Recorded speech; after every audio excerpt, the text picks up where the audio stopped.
All right. So welcome, everybody. This is the Dean Clark Group podcast conversation that we're having today. I have one of the premier attorneys in this marketplace, Hudson, Bergen counties. His name is Patrick Ascolese, and we're going to talk about the state of the market, how he sees it. I'm going to go through a number of questions and really just get an overall view on, how an attorney is viewing this situation that we're all in, and hopefully this can help you out. Patrick, thanks for being on with me today. Thanks for having me. Awesome. So, Patrick, the first question that I'm getting from a lot of clients are, you seeing timelines that are more flexible? What is the actual timelines that are being increased the most? Yeah, so everyone's really adapted very quickly to this. So I believe there are some stock provisions that are now in the NJAR contracts, but to the extent that there aren't, there are provisions that are going in every new attorney review letter, basically accounting for the fact that there are certain things happening right now that are going to be outside of everyone's control. Frankly, everyone's kind of in a new reality here where things may not move as quickly as they otherwise would have. So we do put in standard extensions. Everybody gets a 14-day or 30-day extension, and then beyond that, everything is extendable by mutual consent for as long as we think we need to be extended. So as long as everyone's acting in good faith, we've lifted a lot of the kind of hard deadlines that we have in these transactions with respect to the home inspection, mortgage commitment, title work, that type of thing. Okay, so basically what I'm hearing you're saying is that everything is extended to a certain period of time. It's understood throughout the whole process from contract to closing. Yep. Okay, very good. Appreciate that. And so are we able to close remotely? I know that people are like, well, if we're in contract, can we close remotely? Can we not? How does it work with a notary? Things like that. We've gotten very creative with respect to what was previously a very stringent set of rules regarding closing. So we can accommodate pretty much everything from having the buyers attend in person at either the attorney's office or the title company's office with just that person, either the attorney or the title company, to keep the head count low. Notaries driving to the buyer's current residence, handing them the package. The buyers go inside and sign everything and then return it to the notary. And then we have, on rarer occasions, a new term has popped up, which is the drive-by closing, where basically the notary meets the buyers outside somewhere on the street or in a parking lot and effectively sign on the hood or the roof of a car, and then just give the paperwork back to the notary, and everyone goes on their way. Interesting. So that's quite the change since we had even just a month ago, right? It is. It's a new reality, and frankly, what it comes down to is for buyers, people are willing to accommodate whatever they're comfortable with. Since, let's say, call it March 15th, let's say, right? So are you seeing more condos being affected, single family houses being affected, multifamilies, and if so, whatever the answer is, then how are you combating that, or what are buyers in the process getting hit with in terms of when they go into attorney review? What are some things that you're looking for to make sure that all sides are being mutually on the same page and everyone can move forward in a timely fashion? So a couple of things on that. The transactions that are coming in more frequently and are somewhat more stable over the past couple of weeks have been investor properties, whether it's individual condos, single family, multifamily. And the investor buyer group seems to be somewhat less impacted by this. They have a certain amount that they're willing to spend and a certain property type that they're looking for, and the fact that this has occurred hasn't really dissuaded them from moving forward. Subject to that, doing inspections in multifamily tenanted properties has become a little bit more difficult, and for good reason. You have people who are in a 3 or 4 family house. They're living there, and they don't necessarily want an agent and a buyer and a home inspector coming through the unit that they currently reside in. A lot of home inspectors are doing remote inspections, where they're basically the only person that's going to do the inspection, and they're FaceTiming the buyer and the agent to show them what they're seeing and explain to them, as close as we can to them being there, because a lot of people are hesitant about having people in their unit. To that point, vacant units are a lot easier to deal with. right now in terms of the hierarchy of what's moving and what's not in terms of new contracts coming in. Vacant properties are absolutely number one. Second would be seller occupied units. And then at the very bottom, which I think most people could probably predict, is if you have a tenant in the property, it's virtually impossible. Yeah, that's great. Yeah, that makes a lot of sense. I think I've also been feeling that as well. That seems to be the hierarchy of what is actually moving and what's not, because there's still deals being done. There's still business being had, maybe not at the same volume that we were seeing last year, of course, but certainly it's just certain sections of the market for sure.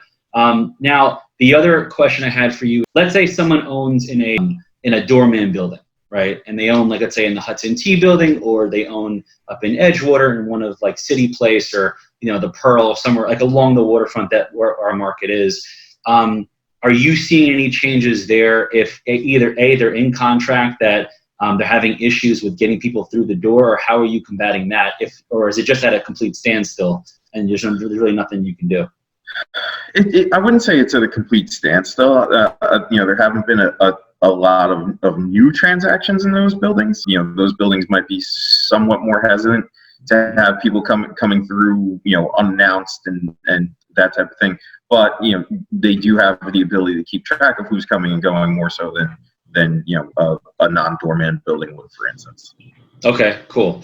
And also in terms of the legality behind actually doing business, right? As realtors, as attorneys, as the whole process right now, given what actually can be done, as far as we know, there's really no changes, and at least as far as you can see, that we're not going to be able to show property one-on-one, right? That's still happening. That's still happening, and that was a kind of a secondary move after the various restrictions were put in place. Realtors were deemed essential on a one-to-one basis with buyers. Obviously the concept of a remote showing has just taken off. There have been agreements for an agent to bring someone to the building, but not necessarily go in the unit with them. The buyer goes in, does a quick walk through on their own, and comes back out and meets everyone on the street. Okay, awesome. That's really good to know. And let's just say someone loses their job in the middle of a contract. And I know we just went through this, unfortunately. It seems like, certain sections of the population are losing their positions. What do you need to get in order for this to actually, execute? Good question. And it's a question that comes up a lot with buyers who are coming into contract right now. They may be, in exactly the same employment position that they were when this whole situation started, but they're concerned about where they're going to be 2 weeks from now or 4 weeks from now. And the answer is the same for everyone who's getting a mortgage. And that is, in the event that you are terminated and your lack of income is going to impact your mortgage approval process, you'll ultimately have your mortgage application denied. And that's a contingency that's in the contract for everyone who's getting a loan. Even if you're further down the road, there are a number of buyers who have slowed the process a little bit to try to get some more definitive information about where they're going to be. In the event that you do move on a regular timeline and you get your mortgage commitment issued, lenders are doing employment verifications right up to the day of the closing at this point.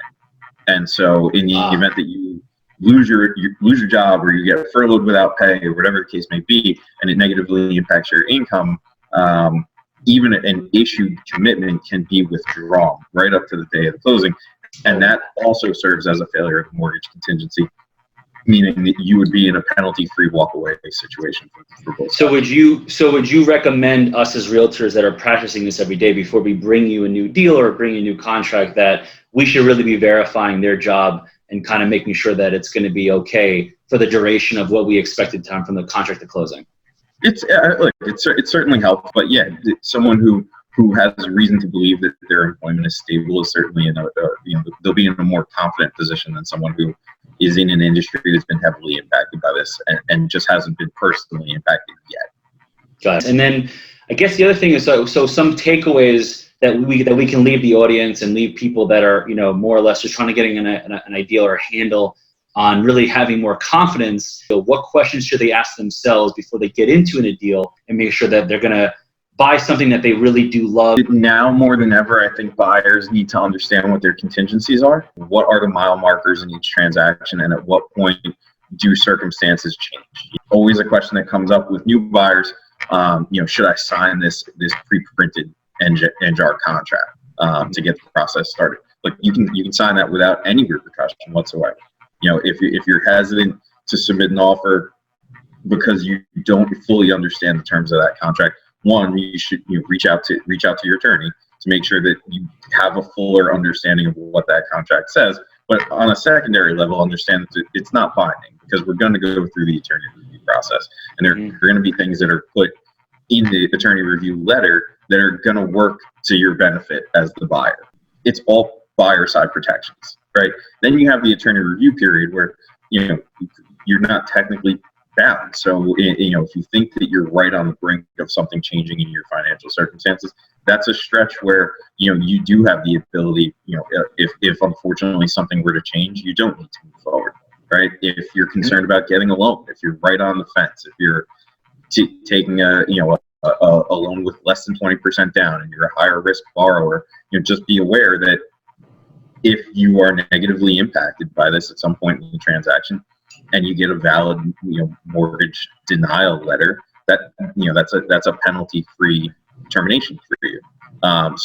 People they should have a better understanding of where they are in the transaction at each given point, but not be overly hesitant to move forward on things where they have a certain number of protections that are there for their benefit. Great. So would you say that it would make sense for us as the realtor community to introduce the clients sooner now to you, let's say, to just talk about what could actually go wrong and just make sure that they're legally comfortable getting into any transactions? Yeah. I mean, now more than ever, we have to make sure that there's no miscommunication about where we are with respect to level of commitment in a transaction. By that, I don't mean the buyer wanting to proceed, but at which point you don't have a choice but to proceed. Okay. So a couple of key takeaways that I'm getting from this conversation, and I think if there's any other questions that that anyone else has, we can talk about that another time or offline. You can leave comments below.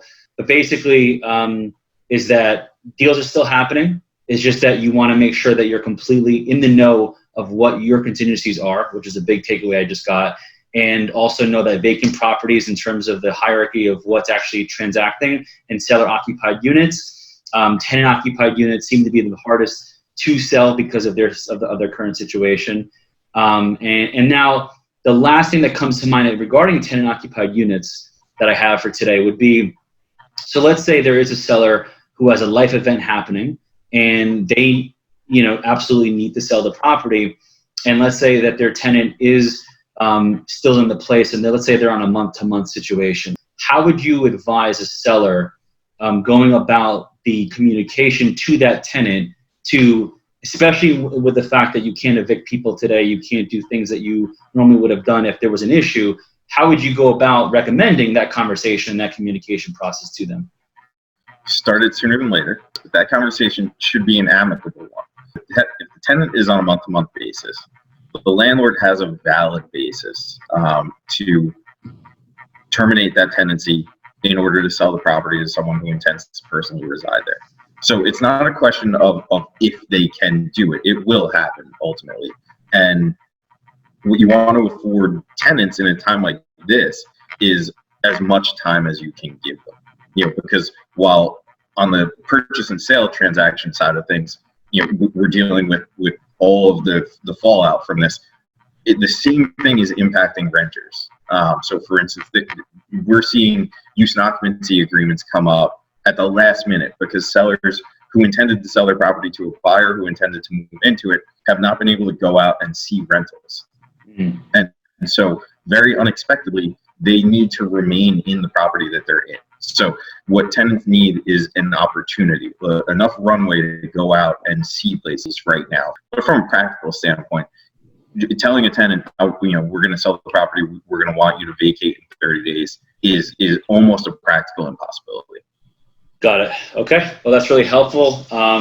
So Patrick, I want to thank you for coming on and if you guys have any need in terms of residential real estate, even commercial real estate, Patrick is your guy, and I use him for almost everything that I use, unless the clients have their own attorney. So Patrick, thanks again, and I enjoyed the conversation.